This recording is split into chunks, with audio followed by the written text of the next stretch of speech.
Hitman एक बदमाश प्रणाली के साथ। अध्याय 361। पीटर पर हमला करने के कारण उसकी जिंदगी को उलटपुलट कर देने के बाद घोस्ट अपने कमरे में वापस अपने युद्ध कौशल को निखार रहा था। लैला के आने के बाद उसके कमरे का आईना गायब हो गया था। उसने नया आईना नहीं खरीदा बल्कि कुछ पंचिंग बैग और बेहद मजबूत विंग चुन खरीदे। पंचिंग बैग जमीन पर पड़े थे, टूटे हुए और बिखरे हुए। पंचिंग बैग में पत्थरों के टुकड़े थे जो धरती पर ग्रेनाइट के समान थे। फिर भी वे माइकल के गुस्से का मुकाबला नहीं कर सकते थे। गुस्सा पीटर के प्रति नहीं बल्कि थूसिया के प्रति था। जब से उसने थूसिया के प्रतिनिधि केल्विन हॉवर्ड को देखा तब से वह गुस्से से जल रहा था। चुक चुक चुक चुक। विंग चुन पर उसके मुंह के और भी हिंसक हो गए क्योंकि लकड़ी की डमी अपनी मजबूती के बावजूद हिंसक रूप से कंपन करने लगी। उसने अपने मुखों को शक्ति देने के लिए कभी भी आग ऊर्जा का इस्तेमाल नहीं किया, उसने बस कच्ची ताकत का इस्तेमाल किया। थूसियान, विक्टोरिया बार्न्स। आह, चक चक चक चक। उसने विंग चुन पर जोरदार मुक्का मारा क्योंकि लकड़ी की डमी में दरारें पड़ने लगी थीं। जल्द ही लकड़ी के टुकड़े टूटकर बिखरने लगे। विंग चुन के आकार खोने के बाद उसके मुंह के और भी अधिक उन्मत्त हो गए। उनमें कोई तकनीक या वित्त नहीं था, बस बेतरतीब उन्मत्त मुंह के थे। आह, धमाका। अंत में माइकल ने लकड़ी की डमी पर राउंडहाउस किक मारी जिससे वह फटकर टुकड़ों में बदल गई। दुश्मन को नष्ट करने के कई तरीके हैं। पहला, क्षमा। एल द राइट के शब्द उसके दिमाग में गूंज रहे थे। वे इसके लायक नहीं हैं। जब मैं थूसिया के साथ काम कर लूंगा तो कोई संकेत नहीं होगा कि थूसिया नामक कोई राज्य था। मैं उनका नरसंहार करने वाला हूं। माइकल ने जोर से सांस ली। वह गुस्से में एक ओवन के अंदर था, इसलिए उसे पसीना आ गया। दस्तक दस्तक। मास्टर भूत। माइकल ने दरवाजे के दूसरी तरफ से रिकी की आवाज़ सुनी। क्या है? माइकल ने शांत रहने की कोशिश की, लेकिन यह संभव था कि रिकी ने उसकी आवाज़ में गुस्से को महसूस किया हो। कोई है जो तुमसे मिलना चाहता है। उसका कोई नाम है। माइकल ने खुद को साफ करने के लिए आर्क एनर्जी का इस्तेमाल करने से पहले पसीना पोंछा। Lord Calvin Howard, master ghost. जिस क्षण माइकल ने नाम सुना उसका शांत गुस्सा फिर से उसकी गर्मी में फूट पड़ा। उसने अपनी मुट्ठी भींच ली और कांपने लगा। उसे अंदर भेजो। उसके दिमाग ने उसके दिल में गुस्से को काबू में कर लिया। हाँ मास्टर घोस्ट। रिकी केल्विन को कमरे में लाने के लिए वहां से चला गया जबकि माइकल कुछ सोफे खरीदने के लिए सिस्टम के इंटरफेस में प्रवेश कर गया। वह जानता था कि यह आवेगपूर्ण होने और केल्विन से दुश्मनी करने का समय नहीं था, इसलिए उसने केल्विन को पीटने के बजाय उसके बैठने के लिए फर्नीचर खरीदा। माइकल ने फिर वी-नेक ब्लैक लॉन्ग स्लीव्स पहनी और स्लीव्स को अपनी कोहनी तक ऊपर कर लिया। वह सोफे पर लेट गया, अपने शरीर को थोड़ा आराम दिया। 5 मिनट तक इंतजार करने के बाद माइकल ने तेज कदमों और धातु की खनकती आवाज़ें सुनी। जल्द ही दरवाज़ा खुला और रिकी और नीले बालों वाला एक नौजवान दिखाई दिया जिसमें एक स्त्रीत्व का भाव था। वह माइकल की ओर एक बड़ी मुस्कान के साथ चला। वह अपने चेहरे पर पंखा झलते हुए एक महिला की तरह भी चला। भूत, आपसे इतने करीब से मिलकर खुशी हुई। माइकल खड़ा हुआ और केल्विन से हाथ मिलाया। ऐसा लगा जैसे वह किसी लड़की से हाथ मिला रहा हो, हाथ इतना कोमल था। खुशी मेरी है, लॉर्ड केल्विन। माइकल ने क्लेविन को अपने सामने बैठने का इशारा किया। अपने गुस्से को काबू में रखने के लिए उसे बहुत प्रयास करना पड़ा। ओह, मुझे केल्विन कहो। लॉर्ड टाइटल मुझे बुरा महसूस कराता है। केल्विन ने मुंह बनाया। माइकल कल्पना करने से खुद को रोक नहीं पाया कि वह उस पर टूट पड़ा, अपने नंगे हाथों से उसका गला फाड़कर उसे वापस उसके मुंह में डाल रहा है। वह वास्तव में रचनात्मक होने लगा था। केल्विन ही है। माइकल ने अपने दिल में जलते हुए गुस्से के बावजूद एक दोस्ताना मुस्कान दी। मुझे अब तक प्रतियोगिता में जो कुछ भी तुमने किया है वह पसंद आया। सबको ये बताना कि तुम्हारे साथ खिलवाड़ नहीं किया जा सकता। दुश्मनों से इसी तरह निपटा जाना चाहिए। नारीत्वपूर्ण रूप, कोमल आवाज़ और महिला जैसी कोमलता के बावजूद माइकल केल्विन के भीतर छिपे हुए ठंडे हत्यारे को देख सकता था। एक दुश्मन को मार दो। मैंने एक दुश्मन को जड़ से उखाड़ दिया है। दुनिया के सामने एक को प्रताड़ित करो और नष्ट करो। मैंने कई को जड़ से उखाड़ दिया है, माइकल ने कहा। तुम अब कमरे से बाहर जा सकते हो, रिकी। माइकल ने रिकी को हाथ हिलाकर बाहर भेज दिया। केल्विन का बख्तरबंद अनुरक्षक कमरे के अंदर आए बिना बाहर ही रहा। ये स्पष्ट था कि केल्विन को नहीं पता था कि माइकल वास्तव में कौन है। अगर उसने पहले अब्रास को देखा होता तो केल्विन उसे अब तक पहचान लेता। फिर भी इस मुलाकात ने माइकल को अपना रूप बदलने की याद दिला दी। हालांकि माइकल अब्रास के शरीर को पहली बार पाने के समय से बहुत अलग दिख रहा था, लेकिन उसने सिस्टम से कुछ ऐसा खरीदने का फैसला किया जिससे ज़रूरत पड़ने पर उसका चेहरा तुरंत बदल जाए। मैंने सुना है कि तुम बहुत यात्रा करते हो और नए दोस्त बनाना पसंद करते हो। क्या तुम कभी थूसिया गए हो? केल्विन ने पूछा। मुझे अभी तक यह आनंद नहीं मिला है, लेकिन मैंने सुना है कि यह एक सुंदर राज्य है और शक्तिशाली। केल्विन मुस्कुराया, लेकिन उसकी आंखों में गर्व और अहंकार साफ दिखाई दे रहा था। माइकल ने अंदर ही अंदर उपहास किया। राजा द्वारा अपनी बेटी को अब्रास को बेचने, उसे धोखा देने और कॉस्मिक स्ट्रीम हासिल करने से पहले वे शक्तिशाली नहीं थे। दूसरों के लिए थूसिया आसपास के राज्यों पर युद्ध कर रहा था और आक्रमण से खुद को बचाने के लिए शक्तिशाली संगठनों के साथ गठबंधन कर रहा था। यही कहानी मैक्सिम बार्न्स थूसिया के राजा ने गढ़ी थी। हालांकि माइकल सच्चाई जानता था। वे ये सुनिश्चित करने के लिए युद्ध कर रहे थे कि कोई भी उनसे कॉस्मिक स्ट्रीम न छीन सके या कॉस्मिक स्ट्रीम के अस्तित्व को न जान सके। अगर थूसिया कुछ नहीं करता रहा तो लॉर्ड इन्फॉर्मेशन जैसे लोग अंततः कॉस्मिक स्ट्रीम के अस्तित्व को सूंघ लेंगे। थूसिया का राजा थूसिया के भविष्य को सुनिश्चित करने के लिए कॉस्मिक स्ट्रीम के साथ जुआ खेल रहा था। अगर थूसिया थोड़े समय में शक्तिशाली हो जाता तो कई लोग संदिग्ध हो जाते, लेकिन अगर वे युद्ध करते और आसपास के राज्यों को निगल जाते तो लोग सोचते कि युद्ध जीतना ही शक्ति में वृद्धि का कारण था। अगर माइकल का अनुमान सही था तो थूसिया में केवल कुछ ही लोगों को कॉस्मिक स्ट्रीम के अस्तित्व के बारे में पता होगा और वे कुछ लोग बेहद शक्तिशाली होंगे। शून्य घटना जिसने लोगों की किसी के साधना स्तर को देखने की क्षमता को छीन लिया, उन्हें अतिरिक्त सुरक्षा प्रदान की। उन्हें गार्जियन गिल्ड जैसी शक्तियों के बारे में चिंता करने की ज़रूरत नहीं थी जो सवाल करती थी कि वे अचानक इतने शक्तिशाली कैसे हो गए।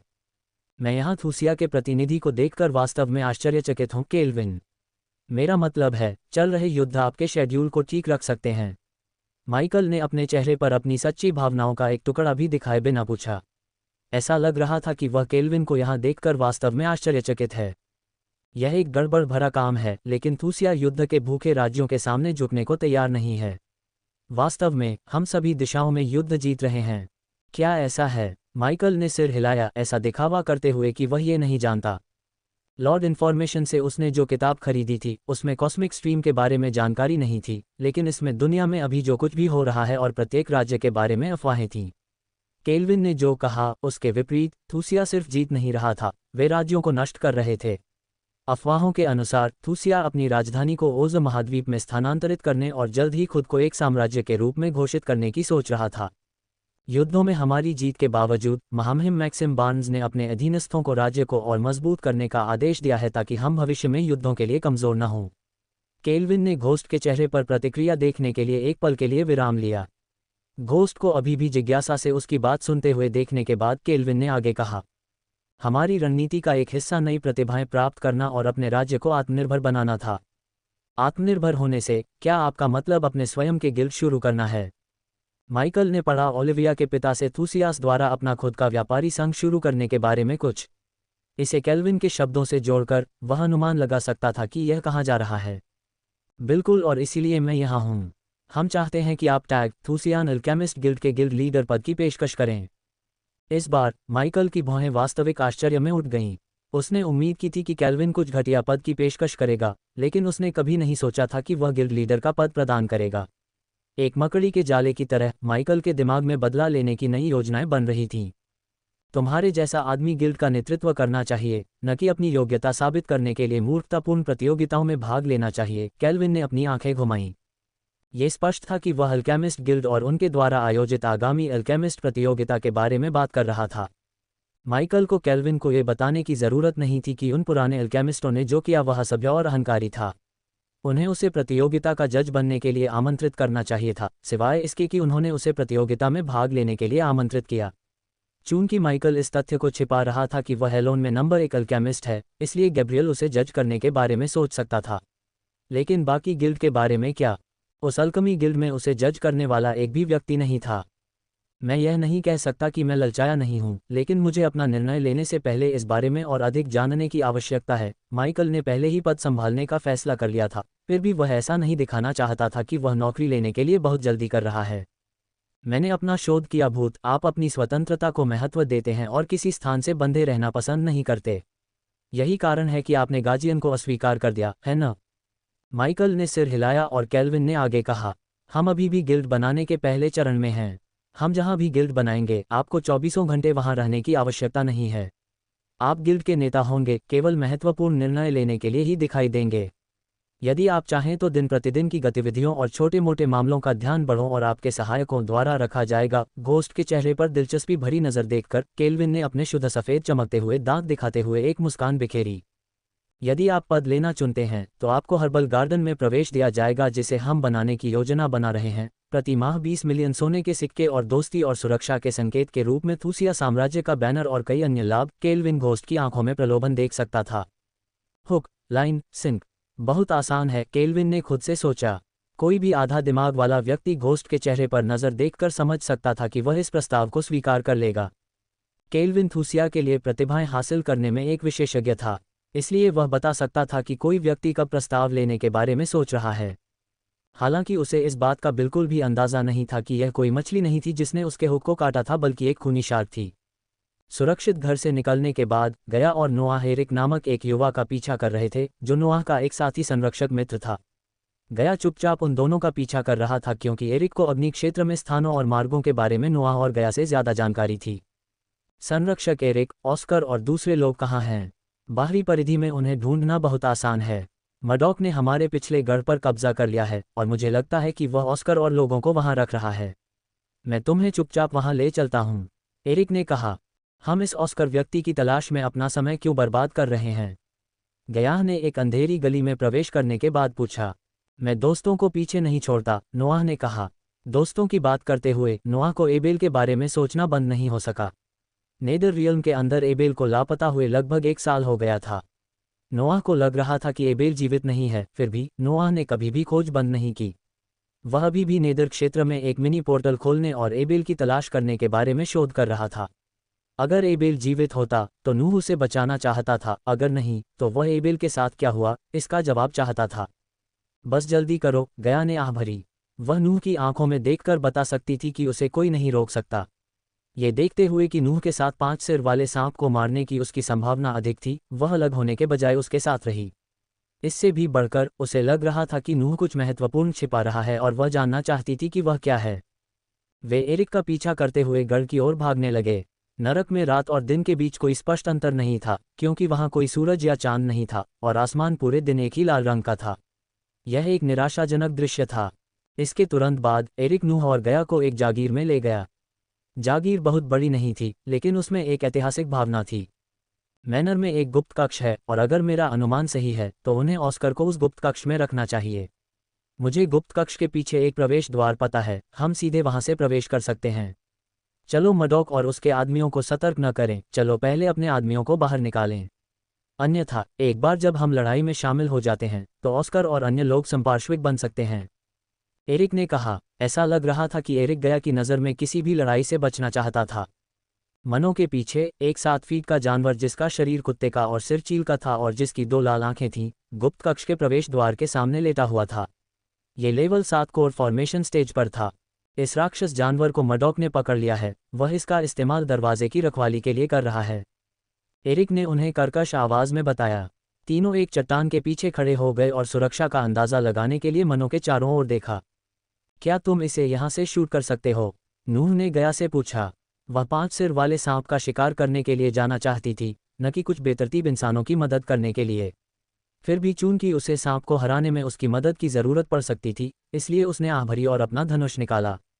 उसने एक तीर मारा जिसकी धनुष पर एक हरा सिरा था। जिस क्षण उसने तीर चलाया, वह जानवर की दोनों आंखों के बीच से छेदने से पहले एक गोली की तरह हवा में उछला। कुछ पलों तक उसका शरीर बेचैनी से हिलता रहा, फिर उसका शरीर पूरी तरह से हिलना बंद हो गया। उसके घाव से खून अभी भी बह रहा था, लेकिन एक भी आवाज नहीं आई। जल्द ही तीनों ने पीछे का संकरा दरवाजा खोला और अंदर घुस गए। दरवाजे के पीछे एक सुरंग थी जो नीचे की ओर जाती थी। अंदर काफी अंधेरा था। सुरंग के अंत में एक भूमिगत गुप्त कक्ष था। उनके अंदर जाने के कुछ समय बाद ही नूह को गुप्त कक्ष से कुछ भयानक चीखें सुनाई देने लगीं। चीखें रुकने का नाम नहीं ले रही थीं और इससे उन्हें वाकई एक अजीब सा एहसास हुआ। उनके लिए ये कल्पना करना मुश्किल नहीं था कि अंदर के लोग किस तरह के दर्द का अनुभव कर रहे होंगे। ये ऑस्कर है। गया ने देखा कि नूह के चेहरे पर सख्त भाव आ गए हैं। उसने अभी अभी चीखों से ऑस्कर की आवाज़ सुनी थी।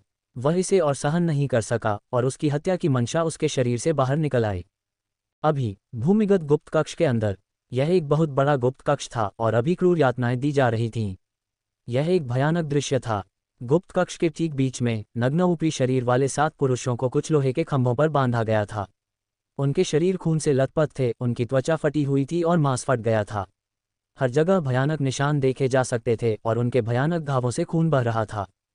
उनके ठीक सामने एक आलीशान कपड़े पहने वयस्क व्यक्ति एक आरामदायक कुर्सी पर बैठा था, जो चल रही यातनाओं को खुशी से देख रहा था जैसे कि वह सबसे सुंदर दृश्य देख रहा हो।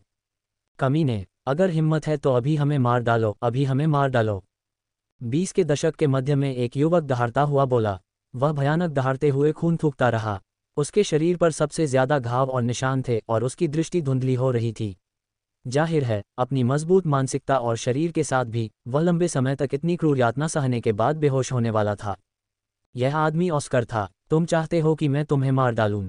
इतना आसान नहीं है। तुमने युवा मास्टर मडॉक को नाराज किया है और यह एक ऐसा अपराध है जो अनंत यातना का हकदार है।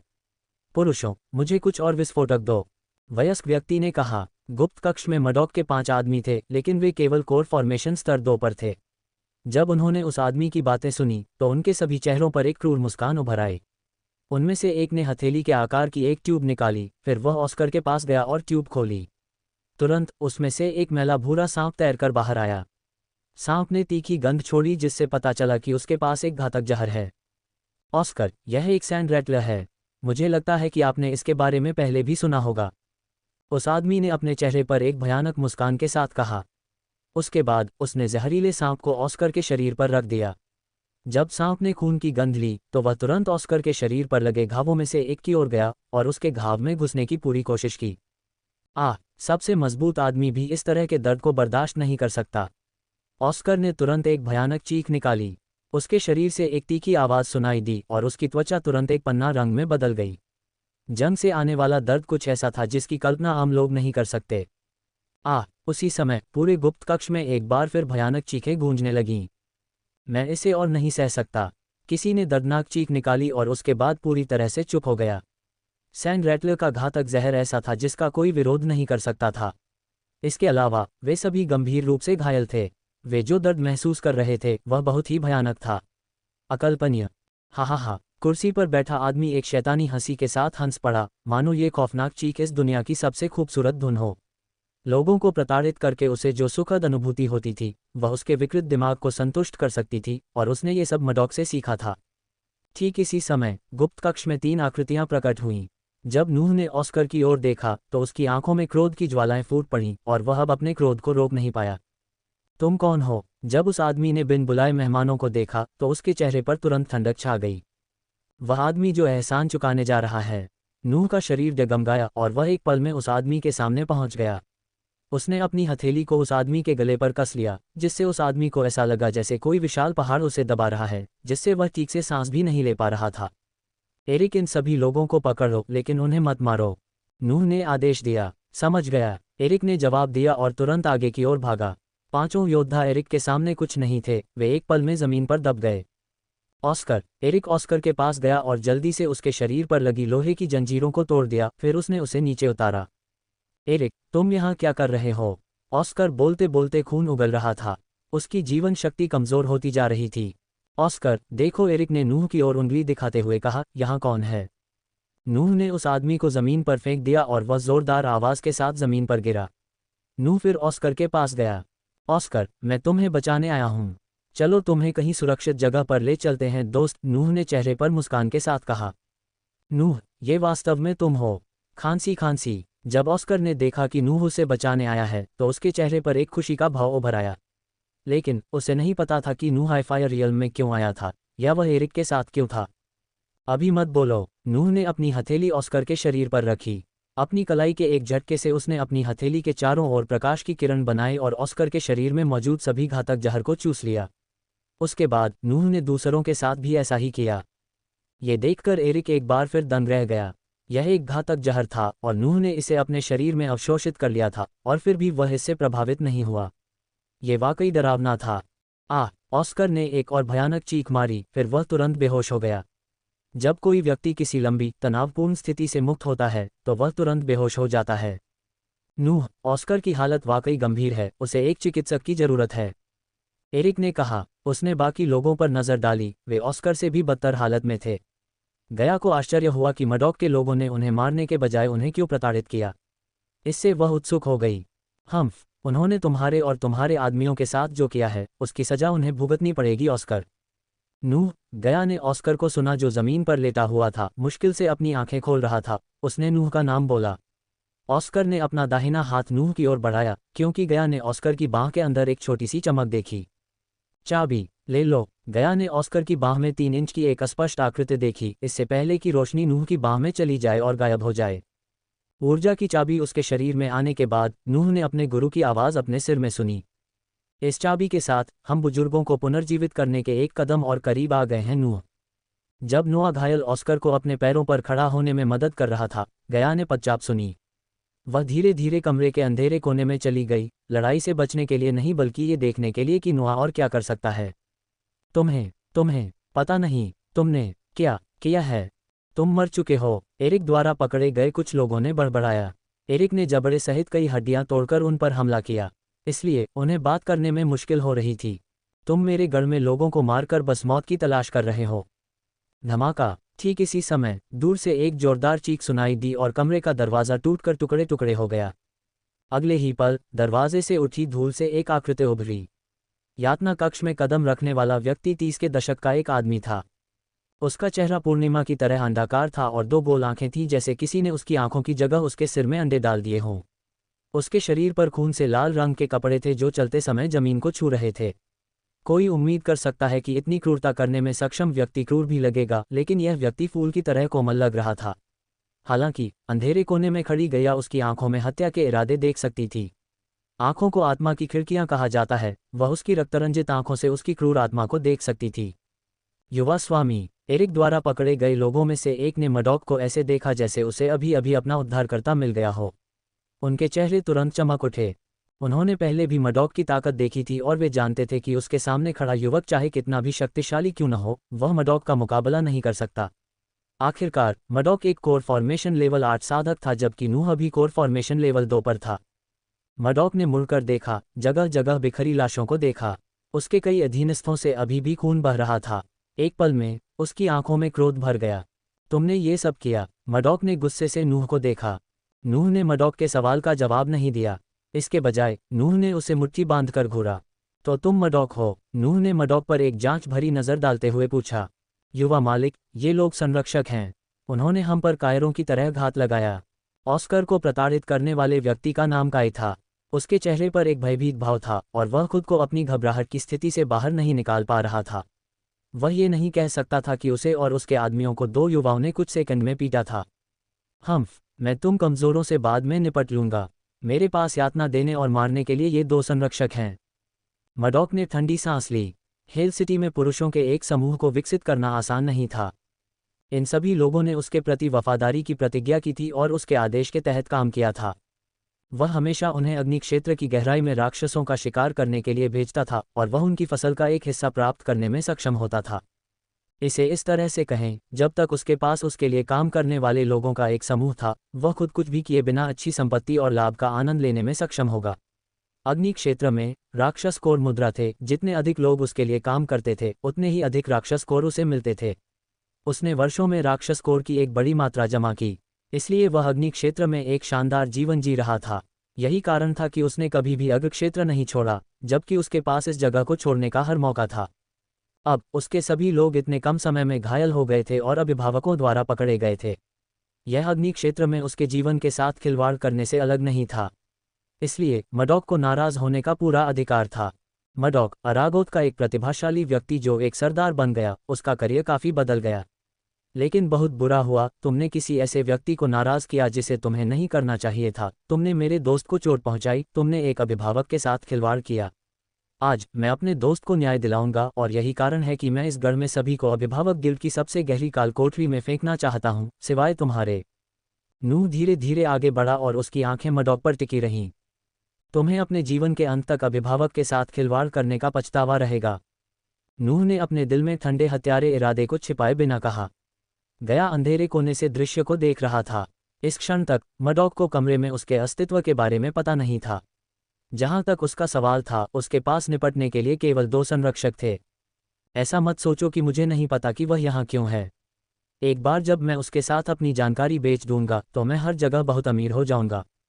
मडॉक ने नूह की धमकी की परवाह किए बिना जोर से ठहाका लगाया। आप केवल जेल में ही कोई जानकारी बेचेंगे? नूह ने कंधे उचका दिए। वह उसी स्थान पर खड़ा रहा। गया ने देखा कि मडॉक अपनी कलाई हिला रहा था, तभी उसके हाथ में एक गोल आकार का ताला दिखाई दिया जो अंधेरे प्रकाश में चमक रहा था। ताले पर कई रहस्यमयी प्रतीक उकेरे गए थे। उसने गौर से देखा तो पाया कि प्रतीक वास्तव में प्राचीन जानवरों जैसे पैटर्न थे। ज्वलंत गोरिल्ला, अब बाहर आओ। मडॉक ने अचानक जोर से चिल्लाते हुए ताला खोला। डिंगलिंग, काला ताला जोर से कंपन करने लगा और फिर एक डिंगिंग ध्वनि निकली। पलक झपकते ही गढ़ की गहराई से अचानक एक जमीन हिला देने वाली दहाड़ सुनाई दी। उसके बाद एक ज्वलंत आकृति अचानक ताले से बाहर कूद गई। यह एक गोरिल्ला था जिसका शरीर ज्वालामुखीय पत्थरों से बना हुआ लग रहा था और इसका पूरा शरीर एक ज्वलंत लाल रोशनी उत्सर्जित कर रहा था। अग्निवानर 10 मीटर से अधिक लंबा था और यह किंग कांग जैसा दिखता था। जब अग्निवानर ने मडॉक को देखा तो उसकी आंखों में तीव्र घृणा उभर आई, लेकिन जब उसने उसके हाथ में काला ताला देखा तो तीव्र घृणा भय और विनम्रता में बदल गई। आगवानर ने आसमान से उतरते ही गुस्से से दहाड़ लगाए। ये बहुत जोर से जमीन पर गिरा, जिससे एक विस्फोट की आवाज आई। पूरा गढ़ हिल गया और जमीन पर अनगिनत दरारें दिखाई देने लगीं। इसने भीषण लपटों के साथ मिलकर जबरदस्त आग ऊर्जा को छोड़ा, जो किसी के भी दिल में डर पैदा करने के लिए पर्याप्त थी। संरक्षक नूह, सावधान रहो, यह एक फ्लेमिंग गोरिल्ला है। यह एक खूनी लेवल 10 कोर फॉर्मेशन स्टेज जानवर है। मुझे नहीं पता कि मडॉक इस फ्लेमिंग गोरिल्ला को अपनी आज्ञा का पालन करने के लिए कैसे तैयार कर पाया। वह चीज़ किसी तरह उसे जंगली जानवरों को नियंत्रित करने में सक्षम बनाती है। एरिक की अभिव्यक्ति बदल गई और बिना किसी हिचकिचाहट के उसने नूह को समझाया। आमतौर पर प्राचीन जानवरों में सभी हिंसक स्वभाव होते थे और वे मनुष्यों को अपना प्राणघातक दुश्मन या केवल भोजन मानते थे, खासकर उन जानवरों के लिए जो कोर फॉर्मेशन स्टेज में घुस गए थे। उन सभी के पास गर्व और गरिमा की अपनी भावनाएं थीं और वे किसी इंसान द्वारा नियंत्रित होने के बजाय मरना पसंद करेंगे। ये flaming gorilla core formation stage के लेवल 10 पर पहुंच गया था और कोर स्ट्रेंथनिंग स्टेज में घुसने से बस कुछ ही महीनों की खेती दूर थी, फिर भी इसे मडॉक द्वारा नियंत्रित किया जा रहा था। गया हैरान और भ्रमित दोनों था। ताला देखकर गया को लगा कि कुछ तार से बंधा हुआ है। ऐसा लग रहा था जैसे ताला उसे अपने पास खींच रहा है और उसे पास आने का आदेश दे रहा है। यह एक राक्षसी जानवर को काबू करने वाला है। गया को ताला पहचानने में कुछ सेकंड लगे। उसने इस कलाकृति के बारे में पहले भी पढ़ा था, लेकिन अब तक उसे इसे देखने का मौका नहीं मिला था। उसने जो पाठ पढ़ा उसके अनुसार ये ताले एक 6 सितारा मानव लोहार द्वारा बनाए गए थे, जिसे अन्य जातियों से गहरी नफरत थी। उसने किसी भी इंसान को छोड़कर किसी को भी वश में करने और गुलाम बनाने के लिए ताले बनाए थे। कहा जाता है कि 7 ताले समय के साथ खो गए थे, सिवाय इसके कि उसे आज एक मिला।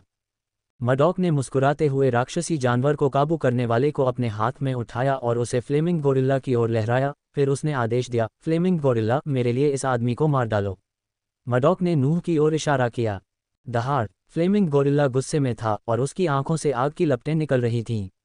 अग्नि क्षेत्र में एक जानवर के रूप में बड़ा होने के कारण उसका अपना गौरव और गरिमा थी, इसलिए वह एक इंसान द्वारा नियंत्रित होने पर अत्यधिक क्रोधित महसूस करता था। हालांकि राक्षसी जानवर के वश में करने वाले की वजह से उसे मडॉक की आज्ञा का पालन करने के लिए मजबूर होना पड़ा। नूह की उपस्थिति ने उसे अपना गुस्सा निकालने के लिए एक लक्ष्य दिया था। वह अपना सारा गुस्सा नूह पर निकालना चाहता था। धमाका, फ्लेमिंग गोरिल्ला ने जमीन में एक बड़ा छेद किया, फिर वह हवा में उछला और अपने राजसी शरीर को जो झुलसती हुई लपटों में ढका हुआ था, नूह की ओर जोर से फेंका। एरिक की अभिव्यक्ति नाटकीय रूप से बदल गई। अपने साधना स्तर के साथ वह अग्निकोर संरचना स्तर 2 या 3 योद्धाओं को संभाल सकता था, लेकिन फ्लेमिंग गोरिल्ला जैसे स्तर 10 जानवर को नहीं। इस तरह का क्रूर प्रतिद्वंद्वी वास्तव में डरावना था। दयनीय, नूह ने ठहाका लगाया। फ्लेमिंग गोरिल्ला जो क्रोध में उसकी ओर उड़ रहा था के बावजूद वह शांत रहा। इसने गया को भूत की याद दिला दी। लाइट रेंज, नूह ने शांति से 2 शब्द कहे जब गया ने देखा कि यातना कक्ष अचानक से और अधिक उज्ज्वल हो गया है। फ्लेमिंग गोरिल्ला ने नूह की ओर बढ़ना बंद कर दिया, क्योंकि उसे अपने सामने खड़े इंसान से खतरा महसूस होने लगा था। छोड़ो, अपने शब्दों को छुपाने के बजाय नूह ने बस अपनी उंगली ताले की ओर उठाई और चिल्लाया। अगले ही पल नूह की उंगली से एक तेज रोशनी निकली। ये रोशनी गोरिल्ला को नुकसान पहुंचाए बिना उसके अंदर से निकल गई, लेकिन जब ये ताले को छूती है तो ताला हिल जाता है। क्या हुआ? मडॉक ये देखकर दंग रह गया कि ताला उसके हाथ में पहले कभी नहीं हिला था। कुछ ही सेकंड में ताला छोटे छोटे टुकड़ों में फट गया। अगले ही पल कमरे में एक भंवर दिखाई दिया जिसने फ्लेमिंग गोरिल्ला को अपनी ओर खींच लिया। फ्लेमिंग गोरिल्ला ने तीखी चीखें निकाली, उसके सारे बाल खड़े हो गए। उसने खींचने वाले बल से भागने की कोशिश की, लेकिन उसके प्रयास व्यर्थ रहे क्योंकि कुछ ही सेकंड में फ्लेमिंग गोरिल्ला कमरे से भंवर में गायब हो गया। ताले के नष्ट होने से उत्पन्न विस्फोट बल ने मडॉक को उसके पीछे की दीवार में उड़ा दिया। यंग मास्टर, मडॉक के आदमियों ने चिल्लाया। खांसी मडॉक ने गाढ़ा खून खांसा जबकि नूह उसकी ओर चला गया। मडॉक अपनी धुंधली दृष्टि से नूह को स्पष्ट रूप से देख सकता था।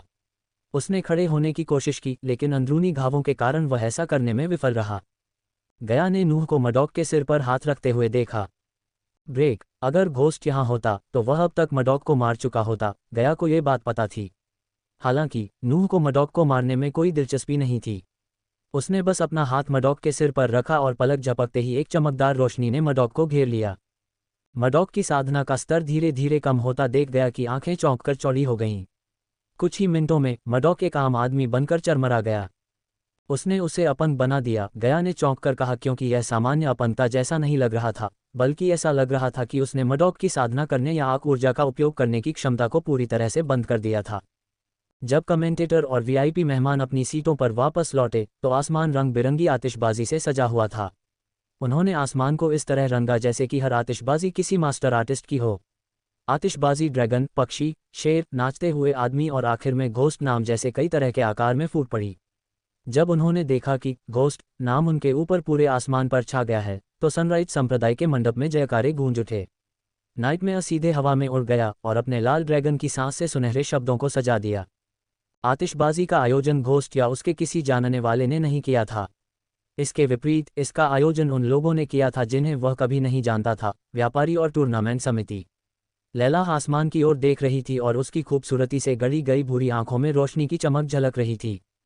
क्वार्टर फाइनल में आपका स्वागत है देवियों और सज्जनों, आकाश की ओर देखते हुए डेरियस ने कहा जब सभी आतिशबाजी एक साथ मिलकर क्वार्टर फाइनल शब्द बना रही थीं। हमेशा की तरह हम नियमों और विनियमों से गुजरेंगे। तीसरे दौर की तरह प्रतिभागी अपने प्रतिद्वंद्वी को हराने के लिए जो भी आवश्यक हो उसका उपयोग कर सकते हैं। प्रत्येक लड़ाई आमने सामने होगी।